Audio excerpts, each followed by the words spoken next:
45% des adultes n'ont même pas d'épargne à long terme et encore 30% des adultes n'ont même pas d'épargne de précaution pour subvenir à un quelconque bris. Par exemple, ça peut être une facture médicale, ça peut être un bris d'auto que tu dois changer très rapidement, le frigo, le chauffe-eau, tout ce que tu peux avoir dans ta vie si tu es propriétaire ou locataire par exemple.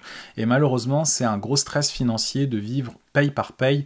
Donc si tu te reconnais dans cette vidéo, l'objectif en fait, ça va être de te donner des pistes de solutions, de te lancer des défis pour 2025. Je vais parler aussi de mon expérience personnelle, combien j'ai épargné, comment j'ai fait, etc. Donc n'hésite pas à t'abonner si ce contenu te plaît. Je m'appelle Anthony, je suis le musicien investisseur et on va voir ça maintenant. Malheureusement, l'épargne, c'est encore perçu comme un sacrifice et non pas comme une opportunité. Donc quand je parle d'opportunité, par exemple, ça peut être de te lancer en affaires, de prendre ta retraite plus tôt. Ça peut être aussi d'acheter un actif, un bien immobilier par exemple, ou l'investir en bourse, peu importe. Les gens voient ça comme un sacrifice d'épargner parce que les gens veulent tout de suite, ils sont impatients, ils veulent acheter les dernières choses parce que le marketing et la surconsommation font que on a toujours besoin de nouvelles choses, on n'est jamais content de ce qu'on a, donc on va tout le temps changer. Par exemple, le téléphone cellulaire, est-ce que tu as réellement besoin du dernier cri pour faire des photos encore plus belles? Je ne pense pas, mais si tu mettais cette épargne-là investie ou pour éponger des dettes, c'est encore mieux, ou au pire, tu fais un entre-deux. Tu peux essayer d'acheter quelque chose d'occasion, mais la différence, tu le places ou tu l'épargnes. Et ça, malheureusement, cette vision court-termiste, il y a beaucoup de gens qui disent, quand j'épargne, ça vaut pas le coup, c'est peut-être des dizaines d'euros ou des dizaines de dollars que je peux épargner par mois, c'est pas assez rentable. Alors que si tu commences petit à épargner des dizaines de dollars par mois, quand tu vas prendre goût à ça et que tu vas voir tes efforts évoluer sur le long terme, tu vas te dire, ok, je vais pouvoir épargner 20 dollars ou 30 euros, peu importe, mais il faut commencer petit et tu verras avec les années. Donc c'est sûr qu'il ne faut pas être court-termiste, il faut avoir cette vision long terme. Ça va grandement t'aider à développer tes projets et avoir un mindset particulier pour arriver sur tes objectifs financiers. Donc si tu fais bien les choses, tu vas te rendre compte que tout est possible, surtout en commençant petit. Mais il faut aussi revoir ses priorités, ce qui est super important. Et comment on revoit ses priorités? C'est en faisant un état des lieux de ce que tu consommes. Donc par exemple, tu vas te faire un budget. Le budget, c'est ce qu'il y a de super important. Si tu n'as pas de budget, t'es foutu si tu vas atteindre tes objectifs financiers et c'est pas compliqué de faire un budget. Moi personnellement j'ai un budget avec beaucoup de lignes parce que je veux voir vraiment traquer mes dépenses le plus possible pour essayer d'optimiser et les gens me disent ah mais là tu regardes à chaque centime, mais oui mais c'est ce qui m'a permis d'investir 65 000 dollars en 3 ans. Ça m'a permis cette année d'épargner 27 000 dollars et je vais t'expliquer comment. C'est tout simple, j'ai fait un budget, je sais ce qui rentre, je sais ce qui sort et je me paye en premier. Comment se payer en premier? Tu reçois ton revenu et tu te mets un pourcentage directement sur un autre compte. C'est beaucoup plus simple, ça va te permettre en fait de ne pas voir cet argent-là directement sur ton compte et tu vas te débrouiller avec ce qui te reste. Et donc comment tu te fais un budget? Donc tu utilises la règle du 50-30-20. Donc en mettant tes revenus et tes dépenses, il faut que ce soit 50%, ce soit tes besoins essentiels. Te nourrir, te loger, les transports, les assurances, en fait tous les achats récurrents que tu as, mais on parle pas de l'abonnement au gym ou un truc comme ça, même si ça peut être un besoin essentiel pour certaines personnes, mais là on va parler de l'instinct de survie. Et ça va être 50% de tes dépenses. Ensuite, tu as 30% où tu as tes loisirs, et moi je trouve que dans un univers court-termiste, si tu as besoin de l'argent rapidement, c'est ici que tu vas aller chercher, c'est pas dans les 50%. 50% on va dire c'est sur le long terme, si tu as besoin de changer d'endroit où te loger. Par exemple, si tu te rends compte que tu gagnes pas assez par rapport à l'endroit où tu vis, il y a des gens qui continuent à se dire ah oui mais moi j'ai pas assez d'argent, mais malheureusement les choses augmentent dans la vie, on appelle ça l'inflation. Il y a aussi l'offre et la demande. Par exemple à Montréal, il y a beaucoup de gens qui n'ont plus les moyens d'habiter à Montréal parce que leur salaire n'est pas assez haut. Donc les gens vont continuer à vivre à Montréal, payer super cher et ils vont continuer de s'endetter. Malheureusement, je sais que c'est difficile, mais la plupart du temps, les personnes qui n'ont pas les moyens, ils sortent de la ville, ils vont habiter dans des endroits un peu plus reculés, qui coûtent moins cher au niveau du train de vie, au niveau du logement, bref, des besoins essentiels, et c'est comme ça qu'ils vont réussir à se remettre sur pattes. Mais il y a beaucoup de gens, je peux comprendre, qui veulent continuer d'habiter dans une grande ville, mais c'est un peu comme à Paris. Aujourd'hui, c'est quasiment inaccessible d'habiter à Paris, ça s'est pas fait du jour au lendemain, mais malheureusement, les gens ne se décident pas de rester à Paris s'ils n'ont pas assez d'argent, ils vont aller dans la banlieue. Donc ça, c'est une chose très importante à comprendre. Donc les 30% des loisirs en général, c'est là que tu vas couper le plus rapidement. Donc ce soit les restaurants, les vêtements, les sorties entre amis, toutes ces choses que tu vas faire au quotidien juste pour te faire plaisir. Donc, si tu as besoin d'argent rapidement et de te lancer des défis, tu peux commencer à épargner là. Tu vas un peu moins au restaurant, tu fais des bouffes à la maison plutôt.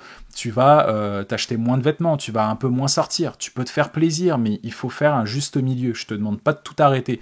Si tu bois de l'alcool, arrête l'alcool. Si tu fumes, arrête de fumer. Je sais que c'est difficile à entendre, mais les gens qui fument et qui disent j'ai pas assez d'argent, on t'a pas mis un flingue sous la tempe pour te dire continue de fumer, arrête de fumer, c'est pas bon pour la santé, tu vas crever. Donc fais attention à ça. Et tu as 20% de tes dépenses qui doivent être allouées à l'épargne et au remboursement des dettes, ou aux investissements. Donc là, quand tu vas commencer, je te demande pas de mettre 20% de côté. Commence par 10%. Donc ça va être ton défi cette année. Tu peux commencer entre 5 et 10%. Même si c'est 1%, c'est très bien. Tu commences comme ça. Et après, tu verras au fur et à mesure des mois, ça va être ton objectif financier de 2025. Je t'invite vraiment à faire ça. Dis-moi en commentaire combien tu as réussi à épargner cette année, donc en 2024.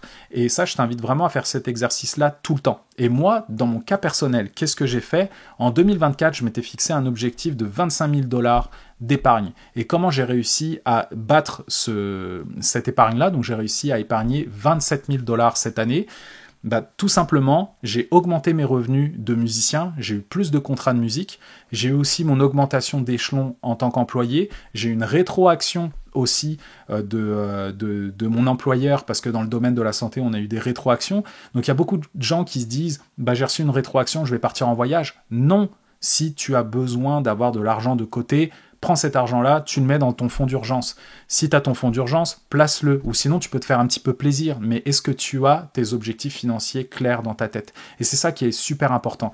Et comment moi j'ai fait? Donc, vu que j'ai fait 17 000 $ en tant que musicien, donc j'ai augmenté mes revenus, j'ai réussi de ma poche, avec mon salaire d'employé, de mettre 10 000 $ de côté. Et donc 10 000 $, ça correspond à quoi? C'est 833 $ par mois que j'ai mis à la fois dans mon CELI, à la fois dans mon REER, à la fois dans le RE de mon enfant, aussi dans un compte non enregistré, et j'ai acheté un peu de crypto-monnaie. Et ça, je ne l'ai pas fait 27 000 $ là en un mois. C'est que, par exemple, cet été, j'ai réussi à mettre beaucoup d'argent de côté, parce que c'est là où il y avait tous mes contrats. Donc dès que je recevais et que j'encaissais mon chèque, je mettais tout de suite de côté. Comme un petit écureuil. Donc il y a beaucoup de gens qui vont percevoir ça comme tu te fais pas plaisir, mais moi personnellement je n'ai pas besoin de grand chose. J'essaye d'être en bonne santé, j'essaye de pas trop consommer. Quand je consomme, en général c'est pour des choses que je peux déduire de mes impôts, donc ça peut être du matériel informatique par rapport à mon travail, par rapport à la musique, des instruments, des actifs qui vont me rapporter quelque chose. Donc c'est là-dessus où j'investis et j'évite d'acheter des trucs qui me servent à rien et qui déprécient dans le temps. Donc les livres, etc., ça je suis super enthousiaste d'en avoir pour développer mes compétences par rapport à certains sujets et apprendre beaucoup plus, mais je t'invite vraiment à revoir tes priorités encore une fois par rapport à tes dépenses, parce que c'est là le plus gros point en or en fait si tu veux atteindre tes objectifs. Si tu fais pas attention à ça, je te demande pas de tout couper, mais je vais te demander de faire un peu plus attention. Coupe la poire en deux. Si tu vois que tu dépenses 500 $ dans tes loisirs et que tu peux essayer de réduire ça à 250 par mois, juste pour te faire plaisir, et ça c'est très bien. Tu commences petit à petit, et c'est ça le plus important. Je t'invite à faire cet exercice-là, et ça va être un défi pour 2025. Si tu me suis sur cette chaîne depuis quelques temps, si tu es resté jusque-là, je te remercie grandement. N'hésite pas à t'abonner, mets un petit like, etc. Ça fait vraiment plaisir. Et donc, comment je vois 2025 ? Donc, c'est ça le nerf de cette vidéo. Je pense que je vais gagner un peu moins cette année par rapport à la musique. Je pense que j'aurai un peu moins de contrats. Si j'en ai plus, tant mieux, mais c'est pas grave si j'en ai un peu moins. L'épicerie va coûter un peu plus cher parce que notre enfant grandit, parce qu'il aura des besoins différents, donc il y aura des activités à faire. On a aussi quelques travaux à faire dans la maison, donc là on est encore en pourparlers, savoir qu'est-ce qu'on va faire en 2025 ou 2026, donc ça va être des gros montants que je ne pourrai pas investir, que je vais devoir mettre dans du confort dans une maison. Donc en général, moi j'aurais préféré continuer d'acheter des actifs, mais il faut couper la poire en deux encore une fois. Ensuite, qu'est-ce que j'ai noté ? La rétroaction en fait que j'ai eue cette année en 2024, c'était quand même c'était quasiment plus d'un mois de salaire que j'ai reçu, que je n'avais pas eu, que je n'aurai pas en 2025 par exemple, donc je ne pourrais pas l'investir. Donc je pense que je vais me fixer un objectif au moins de entre 18 et 20 000 dollars cette année à investir. Donc je vais essayer de faire ça en 2025. Donc n'hésite pas à me dire en commentaire ce que tu voudrais faire comme objectif financier au niveau de ton épargne ou rembourser tes dettes par exemple. Mais sache que pour commencer, si tu es vraiment débutant, commence entre 5 et 10% juste pour te faire la main. Et j'espère que tu vas y arriver. J'espère que ça t'a motivé aujourd'hui de comprendre un peu tous ces rouages-là qui vont t'aider à atteindre tes objectifs financiers. C'est pas pour être méchant, mais il y a beaucoup de gens malheureusement qui veulent le beurre et l'argent du beurre.